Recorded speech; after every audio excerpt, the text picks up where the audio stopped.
오늘 우리가 함께 나눌 말씀은 옛날에 우리 주일학교 다닐 때에 주일학교 때 많이 들었던, 흔히 이제 제목을 이렇게 붙이죠. 뽕나무에 올라간 삭개오 이야기, 오늘 우리가 한번 보겠습니다. 그런데 오늘 이제 개역 개정판에는 그 뽕나무가 정확한 학명으로 돌무화과 나무로 바뀌었습니다. 그래서 오늘 설교할 때 제가 자꾸 뽕나무 해도 이해해 주시고, 또 돌무화과 나무 그래도 저게 뽕나무구나 이렇게 철석까지 알아들으시기 바랍니다. 제가 오락가락 하더라도 여러분들은 오락가락 하시지 않으면 됩니다.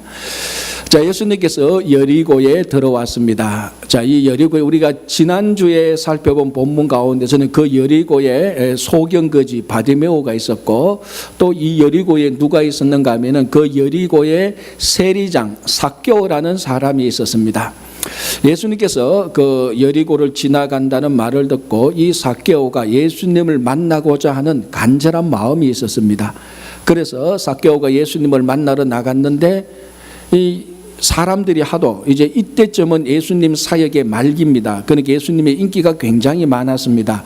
그래서 예수님 주변에 많은 사람들이 몰려다녔습니다. 그래서 삭개오가 예수님을 만나러 갔는데 앞에 사람들이 많아서 예수님을 만날 수가 없었습니다. 볼 수가 없었습니다.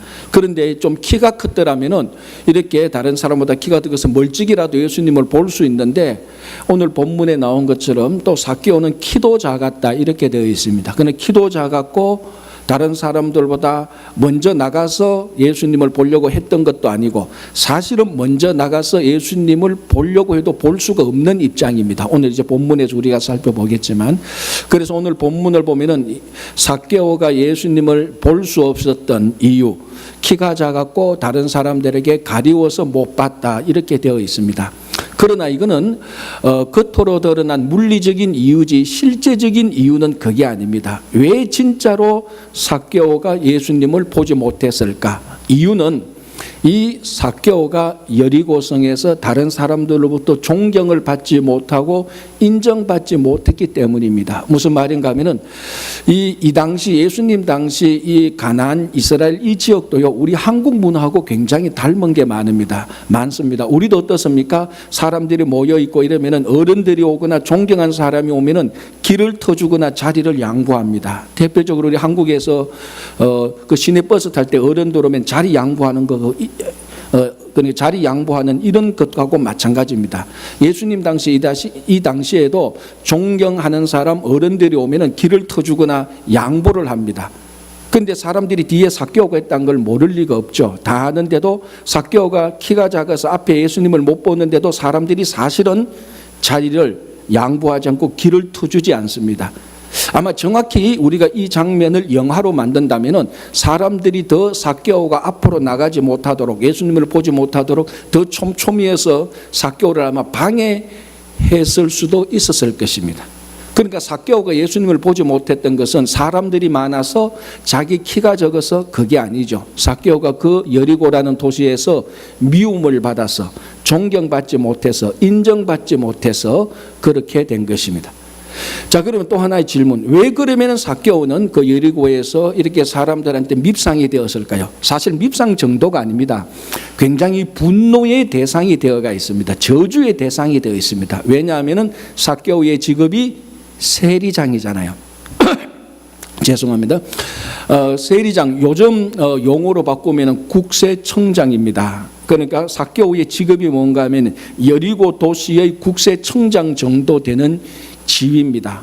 굉장히 권세 있고 높은 직위입니다. 요즘 같으면 다 존경받는, 사람들에게 큰 영향력을 미치는 그런 자리이지만, 이 당시에 세리 또는 세리장은 같은 동족으로부터 가장 지탄의 대상이고 멸시와 저주의 대상입니다. 왜냐하면 이때는 로마 제국 식민지 하에 있었기 때문에 세리 또는 세리장이 하는 일은 뭔가 하면은 자기 동족으로부터 세금을 받아서 로마 정부에 갖다 바치는 겁니다. 이 일만 해도 동족으로부터 욕 얻을 일인데, 대부분 아니 전부 다 그 당시 세리나 세리장은 원래 매겨진 세금보다 훨씬 더 많이 받아서 로마 정부에 바치고 그 나머지는 자기 주머니에 넣었습니다. 그래서 이 삭개오도 큰 부자입니다. 특별히 이 당시 여리고는 굉장히 농사 이런 것들이 잘 됐고 왕이나 그리고 고위 관료들이 휴양지로 찾아오는 곳입니다. 기후도 아주 좋고 그리고 이 여리고로부터 서쪽 해안으로 이르는 이 교통량이 좋기 때문에 여기는 언제나 사람들이 왁자지껄했습니다. 그러니까 당연히 받아들일 수 있는 거둘 수 있는 세금도 많았습니다. 그러니까 자기 동족들의 혈세를 받아가지고 로마 정부에 내는 것도 미워 죽겠는데 동족들이 그 일부는 자기 호주머니에 넣고 그래서 알고 보니까 그 여리고에서 거의 제일 부자의 자리에 있으니까 동족들로부터 저주와 분노와 그리고 멸시의 대상이 되어 있는 거죠. 자, 이런 사람이 여리고의 세리장인데 무언가 일을 하려고 할 때 동족들이 이 삭개오를 인정하지 않습니다. 그래서 자리를 내주지 않는 거죠. 그래서 삭개오가 예수님을 볼 수 없었습니다. 보통 사람 같으면은 이 사람들이 또 나를 또 시기해서 나를 가로막는구나. 다음에 보지 뭐.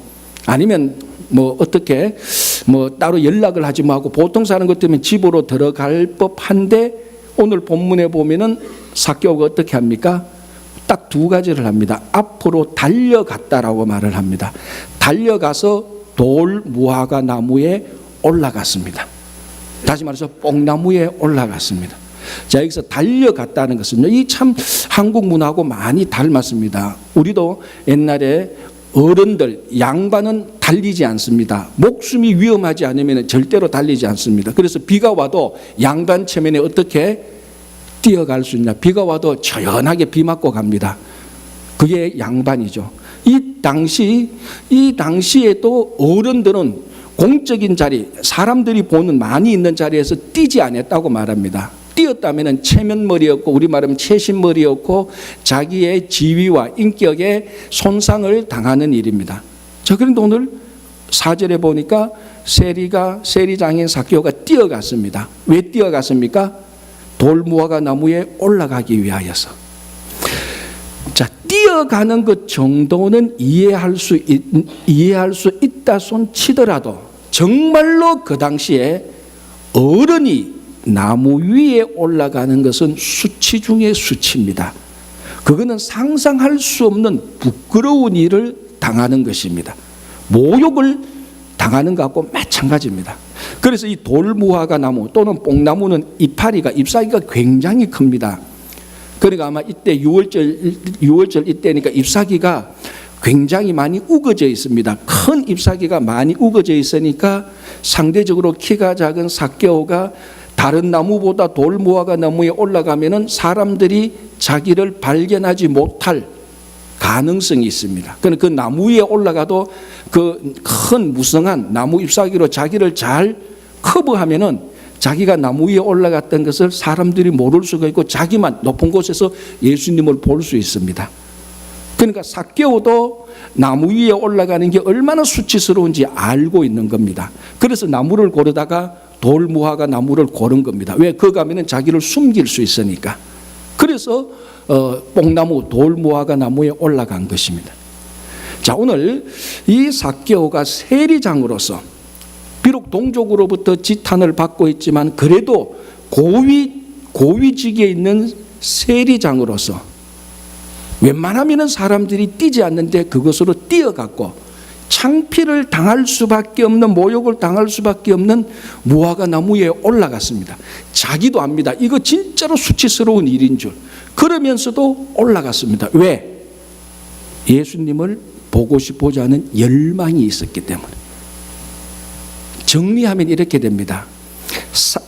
삭개오는 세리장으로서 체면도 있고 사회적인 지위도 있고 자존심도 있는데 그걸 깡그리 무시하고 돌무화과 나무에 올라가서 예수님을 본 것입니다. 이게 바로 신앙이죠. 왜? 삭개오의 체면과 자존심이 예수님을 보고자 하는 삭개오의 열정을 가로막지 못했습니다. 삭개오는 체면도 버리고 자존심도 버렸습니다. 그게 얼마나 수치인 줄도 알았습니다. 그래서 감추기까지 했죠. 왜? 예수님을 보고 싶어서. 이게 열망입니다. 삭개오의 자존심과 체면이 삭개오의 열망을 막지 못했습니다. 이게 신앙이죠. 유대인들이 살고 있는 저 빌라라는 한 도시에서 일어났던 일입니다. 그 마을에 한 청년이 영양실조로 굶어 죽었습니다. 이게 뭐 어떤 좀 큰 사건이 되기도 하지만 유대인이 살고 있는 공동체에서 한 사람이 굶어 죽었다는 것은 그 도시 전체의 책임이기도 합니다. 왜냐하면 유대인들은 의무적으로 구제를 해야 되기 때문입니다. 그러니까 그 사람들이 구제를 못했기 때문에 한 사람이 굶어 죽게 된 것이죠. 그러니까 그 빌라라는 도시의 모든 사람들이 굉장히 죄책감을 가지고 있었습니다. 야, 우리가 구제를 못했기 때문에 우리 커뮤니티에 한 사람이 굶어 죽었구나. 그래서 죄책감을 가지고 있었는데 그 모든 사정을 아는 랍비가 마을 사람들을 찾아다니면서 죄책감 가질 필요가 없다고 말했습니다. 아니, 그게 무슨 말이냐. 그래서 랍비가 자초지총을 말합니다. 사연인적 어떤가 하면은 그 영양실조로 죽은 그 가정이 원래는 큰 부자였습니다. 그런데 큰 부자였는데 어떤 일로 인하여서 완전히 제일 가난한 거지와 비슷한 가정이 되었습니다. 그런데 그 부모가 그걸 견디지를 못하고 인정을 못하는 겁니다. 큰 부자였다가 완전히 망해서 진짜 구제받을 수밖에 없는, 구제를 받아야 살아갈 수밖에 없는 가난뱅이가 된 것을 인정하지 못하는 겁니다. 자존심이 상하는 거예요. 도대체 체면상 구제해 주시오 말을 못하는 겁니다. 유대인들은 구제를 해야 되는 것도 의무이지만 자기가 진짜 구제를 받아야 될 형편이면 구제해 주시오라고 말하는 것도 의무입니다. 그런데 이 가정의 부모가 옛날에 부자로 살던 자존심과 체면을 극복하지 못하고 자기 자녀가 영양실조로 걸려서 죽기까지 그걸 구제해 주시오라고 밖에 알리지를 않았던 겁니다. 그래서 이 소년이 영양실조로 죽은 것입니다. 이 모든 사정을 아는 랍비가 사람들에게 찾아가면서 말합니다. 여러분들이 구제를 못해서 이 소년이 죽은 게 아닙니다. 이 가정이 구제해달라고 알리지 않았기 때문에 죽은 것입니다. 왜 알리지 않았느냐? 옛날에 부자로 살 때 자존심과 체면 때문에 알리지 못했던 것입니다. 그리고 이 부모의 자존심과 체면이 자기 자녀를 영양실조로 걸려서 죽게 한 것입니다. 여러분, 이게 무시무시한 겁니다. 여러분, 우리 신앙을 방해하는 것은 유혹, 핍박, 시련, 그리고 뭐 상처, 아픔 이런 것들이 우리 신앙을 굉장히 방해하고 막습니다. 그러나 여러분, 우리가 알지 못하는 사이에 우리가 가지고 있는 자존심과 체면이 얼마나 우리 신앙을 성숙하게, 우리 신앙의 기쁨을 누리는데 방해하고 있는지 모릅니다. 자, 다윗과 미갈을 보십시오. 다윗이 왕이 되어서 다윗성의 언약궤를 가지고 옵니다. 언약궤가 다윗성에 들어왔던 것은 하나님께서 이 성에 함께하고 하나님이 들어왔던 그런 가시적인 표시죠. 다윗이 너무 기뻤습니다. 그래서 어떻게 합니까? 나가서 춤을 추잖아요. 이것까지는 괜찮은데 춤추는 패션이 문제였습니다. 에봇을 걸치고 나갔습니다. 에봇은 뭡니까? 제사장이 입는 겉옷입니다. 겉옷인데 이게 소매가 없습니다. 여러분 한번 생각해 보세요. 왕이 소매도 없는 겉옷을 입고 신하들이 보는 앞에서 춤을 춘 겁니다. 그것 때문에 성경을 가만히 보면 잘 추는 춤도 아닌 것 같아요. 막춤인 것 같아요. 자, 그걸 창가에서, 2층 창가에서 멀리 바라본 사람이 있었습니다. 다윗의 아내 미갈이었죠. 그 모든 일이 다 끝나고 미갈과 다윗이 만났을 때 미갈이 다윗을 업신여깁니다. 왕으로서 그게 무슨 일입니까? 채신머리 없이. 당신 오늘 무슨 짓을 했는지 알아요? 이런 옷 입고 몸이 드러나는, 왕이 몸이 드러나는 옷을 입고 신하들이 보는 앞에서 춤을 췄습니다. 이게 왕의 채신머리가 됩니까? 안 됩니까? 미갈이 다윗 왕을 업신여겼다라고 말합니다. 그때 다윗이 뭐라고 말합니까? 나는 여호와 앞에서 기뻐서, 하나님의 언약궤가 들어온 것이 나는 기뻐서 하나님 앞에서 춤을 췄다라고 말합니다. 하나님은 누구 편을 들었을까요? 다윗 편을 들었죠. 그래서 이 일로 인하여서 어떻게 보면 굉장히 사소한 일이죠. 흔히 가정에서 부부가 충분히 싸울 수 있는, 일상적으로 싸울 수 있는 아주 사소한 일인 것처럼 보입니다. 그러나 이 일을 하나님은 굉장히 중요하게 봤습니다. 어떻게 합니까? 하나님 앞에서 기뻐 춤을 춘 다윗을 업신여긴 미갈을 하나님께서 징계했습니다. 어떻게 해요? 그래서 미갈이 자식을 갖지 못합니다. 굉장히 사소한 일인데 하나님은 굉장히 중요하게 봤습니다. 미갈은 왜 다윗을 업신여겼습니까? 왕이 체신도 없이 체면도 없이 왕으로서 자존심도 얻느냐는 겁니다. 다윗은 말합니다. 자존심이 뭐가 중요해? 체면이 뭐가 중요해? 하나님이 함께 하는데 내가 기쁨을 누리고 싶은데. 즉 다윗이 왕으로서 체면과 자존심이 하나님 앞에 기쁨을 막지 못한 것입니다. 하나님은 이 다윗의 마음을 기뻐했던 것이죠. 체면하고 자존심을 중하게 여겼던 미갈이 그것을 무시하는 다윗을 업신여겼을 때 하나님께서 미갈을 업신여겨 버렸습니다. 여러분, 참 우리가 알게 모르게 특별히 우리 한국 교회 성도들은요, 자존심과 체면에 많이 걸려서 넘어집니다. 약 30년 전에 한국에서 이런 책이 나왔습니다. 내용보다는 제목이 훨씬 더 임팩트가 있었죠. 공자가 죽어야 나라가 산다. 그래서 굉장히 안에 내용은 뻔합니다. 유교 문화를 우리가 극복해야 나라가 좋아진다는 건데 제목이 굉장히 임팩트가 있었어요. 그걸 받아서 교회에서는 뭐라고 말했습니까? 어떤 저자가 이렇게 책을 썼습니다. 공자가 죽어야 교회가 산다. 이런 책이 나왔습니다. 그만큼 한국 교회 안에, 우리 이민교회도 마찬가지, 한국 교회 안에 얼마나 유교 문화가, 체면 문화가, 자존심 문화가 구석구석 배어 있는가를 그대로 보여주는 표입니다. 저는 그 말에 전적으로 동의합니다. 만약에 우리 교회의 공자가 득실득실 살아있다면 교회는 문 닫아야 될 겁니다. 여러분 한번 생각해 보세요. 신앙생활 한다는 게 뭡니까? 정말 자존심과 체면을 벌써 던지는 겁니다. 하나님 앞에서 기뻐하고 즐거워하고 하나님의 말씀에 순종하는 겁니다. 우리가 겉으로 드러나지 않아서 그렇지 수도 없이 많이 남녀노소 상관없이 자존심과 체면에 걸려서 신앙이 성숙하지 못하고 신앙의 기쁨을 누리지 못하는 애들이 한두 개가 아닙니다. 이런 말이 있습니다. 한국 교회 성도가 제일 마지막에 변화되는 것은 자존심과 체면이다. 이런 말까지 있습니다. 그 말이 좀 극단적인 말이지만 저는 고개를 끄덕끄덕합니다. 신앙생활 해보고 목회해보고 저 자신만 봐도 참 이 한국 교회 성도들이 모르고 속고 있는 게 있다. 자존심과 체면입니다. 이거는 하나도 바뀌지 않는데 다른 거 다 바뀌었다고 해서 변화됐다고 말하는 것은 어불성설입니다. 오늘 다윗을 보십시오. 오늘 삭개오를 보십시오. 여리고의 국세청장이 자존심 체면 다 버리고 사람들이 수치 중에 수치라고 말하는 뽕나무 돌무화과 나무에 올라가서 예수님을 봅니다. 그거 들키면요 정말 부끄러운 거예요. 그 다음 날부터 얼굴 들고 다니지 못합니다. 특별히 삭개오는 키가 작았잖아요. 여러분 키가 작은 사람이 나무에 올라갔는데 그게 한번 들켰다고 해보십시오. 안 그래도 그러지 않아도 이 삭개오는 자기 동족의 지탄과 저주의 대상인데 그 다음 날부터 온 동네 아이들이 놀릴 겁니다. 뻔하죠. 키 작은 삭개오는 뽕나무에 올라갔네요 하면서 막 노래 만들어서 놀릴게요. 뻔히 알면서도 올라갑니다. 왜?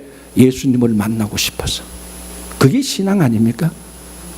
우리 신앙은 마지막까지 변화시킬 수 있는 자존심과 체면을 변화시켜야 되는데 그것을 변화시킬 때 그걸 뿌리칠 수 있을 때 성숙해지고 하나님 앞에서 기쁨을 누릴 수 있는 것입니다. 자, 뽕나무에 올라간 돌무화과 나무에 올라간 삭개오를 보고 예수님이 기뻐서 삭개오야 내려오라 말하고 예수님이 직접 삭개오가 초청하지 않았는데도 예수님이 직접 내가 오늘 너희 집에 가서 하루를 유하여야 되겠다. 삭개오가 얼마나 기분이 좋습니까? 자기가 진짜 간절히 보고 싶어 했던 만나고 싶어 했던 예수님이 내가 초청도 하지 않는데 자발적으로 자기 집에 온다니까 너무너무 기뻤죠. 당연히 예수님을 초청해서 자기 집으로 모셨습니다. 자, 예수님이 이제 드디어 삭개오의 집에 들어갔습니다. 그런데 오늘 본문을 7절을 보면 이제 많은 사람들이 또는 모든 사람들이 그때부터 수군수군거립니다. 뭘 수군거립니까? 이 사람이 죄인의 집에 들어갔다라고 말합니다. 이게 왜 수군수군거리는 일이 되는가 하면요. 그 당시에는 지금 삭개오가 많은 동족들로부터 비난의 대상이잖아요. 왜 비난의 대상입니까? 세리장이니까. 왜 세리장이 비난의 대상입니까? 경제적으로 착취를 하고 있잖아요. 동족들로부터 경제적인, 재정적으로 착취를 하고 있습니다. 우리말로 하면은 증거 없는 이게 경제사범하고 마찬가지입니다, 사실은. 그러니까 동족들이 삭개오를 지독히 미워했죠. 이럴 때에 한 사람이 그 범죄자 또는 죄인의 집에 들어가서 하루를 머문다는 것은 이 사람이 지은 죄, 이 사람이 지은 범죄의 공범자가 된다는 의미가 있습니다. 그래서 예수님이 삭개오의 집에 들어가서 하루를 머문다는 것은 예수님도 삭개오처럼 경제사범이 될 수밖에 없다는 그런 의미가 있습니다. 그러니까 사람들이 수군수군거리죠. 우리말로 하면 아니 왜 저 사람이 저 집에 들어가? 아니 저 예수님 저 사람 멀쩡한 사람인데, 죄가 없는 사람인데, 좋은 사람이잖아. 야 저 집에 들어가면 저 삭개오처럼 똑같이 경제사범이 되는데 왜 저래 들어가? 수군수군 하는 겁니다. 또 하나는 삭개오가 이미 동족들로부터 부정한 사람으로 인식되었습니다. 그럴 수밖에 없는 게 경제를 착취했으니까. 삭개오의 집에 있는 그 재물, 물질이 깨끗한 재물이 아니고 부정한 재물이잖아요. 그건 뭐 다 알고 있는 사실이니까. 그러니까 삭개오의 집, 삭개오의 인생 자체가 부정합니다. 예수님께서 그 부정한 집에 들어가서 하루를 머문다, 부정한 집에 들어간다, 그리고 부정한 사람의 집에 있는 침대에서 또는 바닥에서 하루를 머문다. 예수님 역시 부정해집니다. 그리고 이제 19장 그 이후로 보면 이때가 언젠가면 유월절 하루 전날입니다. 근데 이제 오늘 지나면 유월절을 맞이해야 되는데 예수님께서 유월절 하루 전날에 부정한 사람의 집에 들어간다는 거예요. 그러면 그 다음 날에서 또 정결 의식을 또 행해야 됩니다. 그런 사람들이 수군수군 거릴 수밖에 없죠. 근데 여기서 지금 성경도 수군수군 되어 있고 이렇게 되어 있는데 원래 이 뜻은 수군수군 한다는 말보다 훨씬 더 강한 부정의 단어입니다. 자, 누가복음 5장을 보면은 예수님께서 세리와 죄인들과 함께 식사를 합니다. 그때 바리새인과 서기관들이 예수님과 제자들을 비방합니다. 여러분, 수군수군하는 거하고 비방하는 거하고 다른 단어잖아요. 그런데 동사 원형은 똑같은 걸 씁니다. 그러니까 오늘 이 본문에서 수군수군하는 정도가 아니고 아주 강하게 비방하는 겁니다. 우리말 하면은 욕을 해대는 거죠. 저 사람 저거 미쳤지 않느냐? 막 거친 사람이면 막 입에서 막 거품을 물고 욕을 할 겁니다. 예수님께서 지금 삭개오의 집에 들어갔는데 모든 사람들이 예수님에게 욕을 해대기 시작하는, 분노를 막 드러냅니다. 자, 이제 여기서 한 가지 질문. 예수님께서 오늘 삭개오의 집에 딱 들어갔습니다. 예수님께서 삭개오의 집에 들어가자마자 일어났던 첫 번째 변화가 무엇입니까? 예수님께서 삭개오의 집에 들어갔는데 가장 먼저 일어났던 변화가 무엇입니까? 자, 예수님께서 삭개오의 집에 들어가기 전에 여리고에 있었던 사람들은 전부 다 삭개오를 욕했습니다. 저 세리장, 저 나쁜 놈, 와 드디어 뽕나무에 올라갔구나. 다 삭개오를 욕을 했습니다. 근데 예수님께서 삭개오의 집에 딱 들어가자마자 사람들이 누구를 욕하기 시작합니까? 예수님을 욕하기 시작합니다. 삭개오 욕을 안 해요. 삭개오에게 했던 모든 욕들, 모든 분노, 저주, 멸시, 지탄을 사람들이 삭개오한테 하지 않고 전부 다 예수님한테 다 해대기 시작합니다. 첫 번째 변화, 삭개오가 욕 얻어먹고 삭개오가 저주받아야 될 것을 예수님께서 욕 얻어먹고 예수님께서 저주받고 있습니다. 예수님께서 삭개오의 집에 들어가는 순간부터. 이게 오늘 삭개오의 집에 일어났던 첫 번째 변화입니다. 정리하면은 예수님께서 삭개오의 집에 들어가셔서 삭개오가 받는 모든 저주와 분노와 그 멸시를 예수님께서 대신 다 짊어지고 있습니다. 예수님께서 삭개오의 집에 들어갔을 때 삭개오의 짐이 풀리지고 삭개오의 멸시와 저주가 사라지고 예수님에게 저주와 멸시가 다 넘어가 버립니다. 자, 특별히 여기 그래서 사람들이 뭐라고 말합니까? 예수님께서 삭개오의 집에 들어간 걸 가지고 죄인의 집에 유하러 들어갔다라고 말합니다. 유한다라는 말은 거주한다는 말인데 원래 이 단어의 뜻은 아래를 푼다라는 말입니다. 무슨 말인가 하면은 여행객들이 날이 저물어서 숙소를 마련해서 숙소에 들어가기 위해서 자기가 타고 다니던 짐승, 말이나 나귀의 짐을 푼다는 겁니다. 나귀나 짐을 푼다는 것은 이제 그 숙소에 들어가서 하루를 머문다는 그런 의미죠. 그런 의미가 유한다는 말입니다. 그래서 이 유한다는 말 자체에 푼다, 해결한다, 짐을 내린다라는 뜻이 있습니다. 예수님께서 삭개오의 집에 들어가서 삭개오의 짐을 다 풀어냅니다. 다 해결합니다. 여러분, 이게 바로 성탄절 아닙니까? 예수님께서 삭개오의 집에 들어가서 삭개오의 저주와 분노를 대신 짊어진 것처럼 성탄절에 예수님께서 이 저주받은 이 세상에 와서 우리 모든 저주와 분노와 멸시를 예수님께서 대신 짊어지기 시작하는 겁니다. 그래서 삭개오의 집에 들어가자마자 완전히 변화가 일어나는 겁니다. 여러분, 그 로마서 7장 24절을 보면 사도 바울이 이런 고백을 합니다. 오호라, 나는 공고한 자로다. 이 사망의 몸에서 누가 나를 건져낼 것인가 라고 말합니다. 그러니까 지금 사도 바울은 자기가 사망의 몸이 되어 있다라고 고백하는 것이죠. 누가 이 사망의 몸에서 나를 건져낼까라고 호소를 하는 겁니다. 자, 로마인들이 사형수를 처형하는 방법들이 여러 가지입니다. 그 중에 가장 대표적인 게 십자가 처형이고, 또 한 가지 무시무시한 방법이 있는데 그게 뭔가 하면은 살아있는 사람이 사형을 언도받으면은 죽은 시신을 살아있는 사람하고 같이 붙입니다. 그래서 팔은 팔대로, 몸은 몸대로, 다리는 다리대로 같이 묶어버립니다. 그러면 시신이 썩어 부패하면서 살아있는 사람을 같이 썩어 부패해서 죽이게 되는 겁니다. 이게 참 무시무시한 방법이죠. 참 잔인한 방법입니다. 그때 살아있는 사람이 시신과 함께 묶인 상태, 이게 사망의 몸입니다. 아직 살아있지만 시신이 내한테 묶어서 이제 곧 죽게 되면 사망의 몸입니다.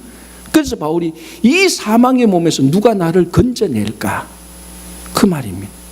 예수님께서 이 땅에 오셔서, 예수님께서 삭개오의 집에 가서 삭개오하고 붙어있는 삭개오의 저주와 멸시를 예수님께서 들어가셔서 그걸 다 삭개오를 이런 것부터 떼어내고 예수님이 대신 삭개오에게 붙어있던 저주와 멸시와 분노와 같이 묶어버립니다. 그래서 예수님께서 대신 그걸 짊어지는 겁니다. 삭개오는 해방되는 거죠. 예수님께서 이 땅에 오신 것 마찬가지입니다. 우리가 원래 죄인이어서 죽을 수밖에 없는 사형수 아닙니까? 죄인은 다 죽을 수밖에 없는 거. 그러니까 죄와 함께 우리가 엮여 있습니다. 예수님께서 이 땅에 오셔서 사망의 몸이 된 죄와 엮여 있는 우리를 떼어내고 예수님 스스로가 죄와 같이 자기 자신이 엮어버립니다. 그게 십자가에서 대신 돌아가는 겁니다. 그래서 예수님은 우리가 죄와 묶여서 우리가 타락하고 부패하고 우리 시신이 죽어야 되는데 예수님께서 대신 그 죄와 붙어버려가지고 예수님께서 대신 우리를 위해서 돌아가시는 겁니다. 그래서 사망의 몸에서 예수님께서 우리를 건져내는 겁니다. 그게 성탄절이고 그 성탄절을 기다리는 게 대강절 기간입니다. 그게 오늘 삭개오 집에 예수님께서 들어간 것입니다. 정말 이번 성탄절에는 여러분들이 사망의 몸에서 건져내는 예수님을 만나서 예수님께서 우리를 슬픔과 분노와 인생의 모든 무거운 짐에서 우리를 떼어내실 겁니다. 떼어내실 것입니다. 해방시킬 겁니다. 자유롭게 할 것입니다. 그래서 어떤 짐이 있을지라도, 어떤 수고하고 무거운 짐이 있더라도 예수 그리스도를 만나면은 예수님께서 우리를 떼어내 줍니다. 그 모든 짐으로부터. 그래서 이번 성탄절은 여러분 이런 자유의 기쁨을 꼭 누리시기를 간절히 바랍니다. 자, 이렇게 이제 삭개오가 보니까 예수님께서 자기 집 오는 건 너무 좋거든. 삭개오가 드디어 고백을 합니다. 뭐라고 고백합니까? 내 소유의 절반을 가난한 사람들에게 주겠습니다. 그리고 만일 내가 누구의 것을 훔쳐서 빼앗았다면 4배를 갚겠습니다라고 말합니다. 자, 그 당시에 아무리 관대한 사람이라 할지라도 자기 소유의 20%를 내면은 제일 관대한 사람이라고 그 커뮤니티에서 인정을 해줍니다. 그런데 어떤 사람이 20% 이상 자기 재산을 기부하면은 사람들이 저 사람 너무 경솔한 거 아니야? 그때부터는 오히려 이상하게 보기 시작한다는 겁니다. 자, 자, 그걸 삭개오가 모를 리가 없죠. 그럼에도 불구하고 삭개오는 자기 재산의 20%가 아니고 20%의 2배 이상 되는 50%를 떼어서 가난한 사람에게 주겠다라고 결단을 합니다. 그리고 일반적인 율법의 법칙에 의하면 누구 것을 속여 빼앗으면 20%만 갚으면 됩니다. 그런데 오늘 삭개오는 뭐라고 말합니까? 4배를 갚겠다. 20%가 아니고 4배를 갚겠다라고 말을 합니다. 이것은 일반적인 그 당시 율법의 경계선, 율법이 정한 규례를 훨씬 뛰어넘어서 실천하고 있는 모습을 보여줍니다. 드디어 삭개오는 예수님을 만나서 물질의 문제를 극복합니다. 삭개오가 이것 때문에 저주받았잖아요. 이것 때문에 여리고에서 멸시와 분노와 저주의 대상이 된 겁니다. 이제 삭개오가 그걸 뛰어넘습니다. 극복합니다. 내 소유 절반 다 주겠다. 만약에 훔쳤으면 원래는 20% 나는 4배나 갚겠다라고 말을 합니다. 특별히 누가복음을 보면은 이 부자들의 이야기가 참 많이 나옵니다. 다른 복음서보다. 예수님의 비유에도 우리가 잘 아는 대로 누가 있습니까? 어리석은 부자 비유. 그래서 물론 비유지만요, 이 어리석은 부자가 결국 그날 죽어서 지옥에 가잖아요. 자, 이 부자 비유가 있고, 우리가 누가복음 18장 처음 부분에 뭐가 나옵니까? 영생을 구하는 부자 관원이 나옵니다.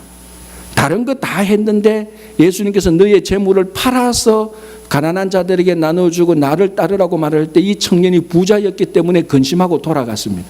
자, 비유지만 예수님의 비유의 어리석은 부자와 실제로 일어났던 부자 청년은 둘 다 자기가 가지고 있는 재물을 극복하지 못했습니다. 거기에 걸려서 넘어져 버렸습니다. 그런데 오늘 삭개오는 물질을 극복했습니다. 초월했습니다. 그럼 왜 이 어리석은 부자와 부자 청년은 물질을 극복하지 못했습니까? 걸려 넘었습니까? 왜 삭개오는 그걸 극복했습니까? 차이가 뭡니까? 오늘 가만히 보면 예수님께서 찾아오셨을 때 그 찾아온 예수님을 영접하고 회개하기 시작합니다. 그래서 누가복음에서 세례 요한이 말했던 것처럼 너희들이 회개하고 회개에 합당한 열매를 맺어라. 오늘 이 삭개오가 주님을 만나고 회개하는데요, 울고 불고 눈물 흘리고 그렇게 하지 않습니다. 자기 행동으로 보여줍니다. 그 행동의 중요 본질인 물질을 극복하기 시작하는 거죠. 물질을 터치하면서 회개를 합니다. 여러분, 존 웨슬리가 했던 유명한 말이 있지 않습니까? 어떤 한 사람이 진짜로 회개했다면 마지막 지갑까지 열어야 된다라고 말합니다. 진짜 어떤 사람이 지갑을 열지 않았는데 회개했다라고 말하면 그 회개는 거짓말이다라고 말을 합니다. 물질이 많은 사람이나 물질이 적은 사람이나 그건 중요하지 않습니다. 진짜로 회개가 일어났다면 물질의 문제를 극복합니다. 내가 회개한 사람인가 아닌가 점검하는 리스트 중에 하나가 바로 이 부분입니다. 다른 것도 있지만 정말 우리가 하나님 앞에서 물질의 문제를 극복했느냐, 아니면 여전히 어리석은 부자나 부자 가난처럼 다른 거는 다 양보해도 물질의 문제에 계속해서 붙들려 있으면 아직 완전한 회개에 이르러지는 않은 것입니다. 그래서 오늘 이 삭개오는 예수님을 진짜 영접하고 만났을 때 회개함으로 울고 불고가 아니고 자기의 가장 행동에서 가장 중요한 것, 물질의 문제를 극복하기 시작하는 것입니다. 이번에 오신 예수님, 성탄절에 오신 예수님을 만나서 정말 여러분들이 완전히 회개하는, 그래서 정말 하늘의 기쁨을 누리는 여러분들이 되어야 될 것 같습니다. 자, 그러니까 예수님께서 너무 좋았죠. 그래서 뭐라고 말할까? 오늘 이 집에 구원이 이르렀다. 그리고 이 삭개오를 뭐라고 부릅니까? 이 사람도 아브라함의 자손이다라고 말을 합니다.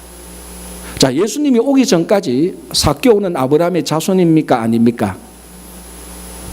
자손이죠. 왜? 혈통적으로 삭개오는 유대인이기 때문에 예수님이 말씀 안 하셔도, 예수님이 오시지 않아도 삭개오는 혈통적으로 아브라함의 자손입니다.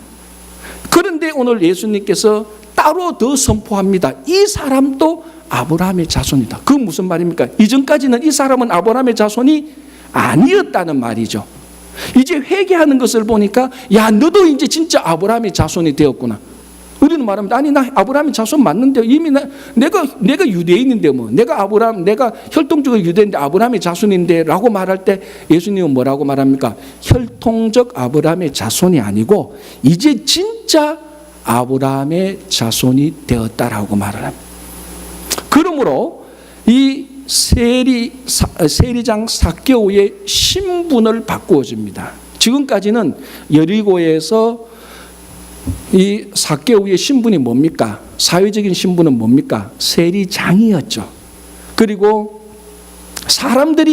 여리고 사람들이 생각하는 삭개오의 신분은 뭡니까? 매국노, 죄인입니다.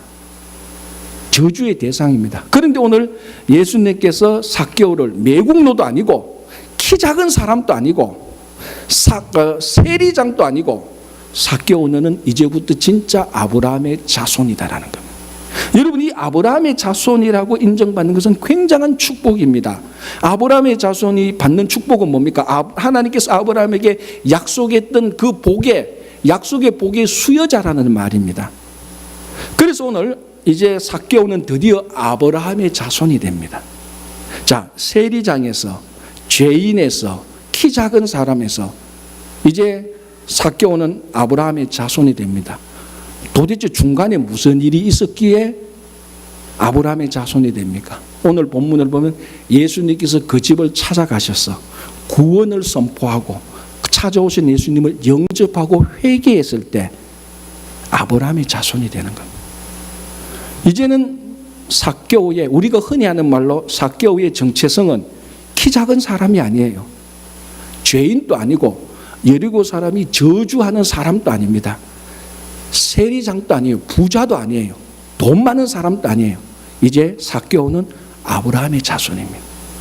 삭개오가 지금까지 들어봤던 가장 축복된 호칭입니다. 아브라함 약속에 하나님께서 아브라함에 주신 그 약속을 받을 후손이라는 겁니다.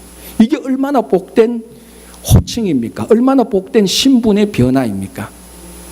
마찬가지로 오늘 이 시간에 하나님께서 우리를 아브라함의 자손이라고 부르는 겁니다. 무슨 일이 있었기에 예수님께서 우리에게 찾아오셨고, 찾아온 예수님 우리가 영접하고, 그 예수님이 좋아서 우리가 회개할 때 이제는 우리는 더 이상 못난 사람이 아니고, 못 배운 사람이 아니고, 못생긴 사람이 아니고, 서류 없는 불체자도 아니고, 가난한 사람도 아니고, 멸시받는 사람도 아니고, 소수민족도 아니고, 이제 우리는 아브라함의 자손이 되는 겁니다.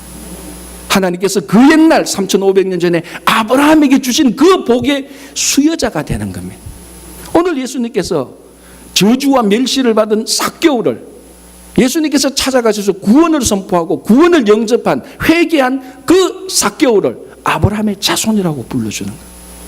그게 오늘 우리 가운데 일어나야 되는 거예요. 우리의 정체성이 무엇입니까? 늘 우리 이민자로 살면서 이리 치이고 저리 치이고 뭔가 모르게 우리 이민 1세대에는 디프레션 되는 게 있고, 부정적인 게 있고, 절망과 좌절과 열등의심이 없을 수가 없습니다. 그러나 우리에게 찾아온 예수 그리스도를 영접함으로 말미암아 우리는 위대한 아브라함의, 하나님 약속을 받은 아브라함의 자손이 되는 겁니다. 하나님께서 아브라함에게 주신 그 복을 다시 우리에게 주기를 원하시는 겁니다. 예수의 구원을 받아들이는 사람에게.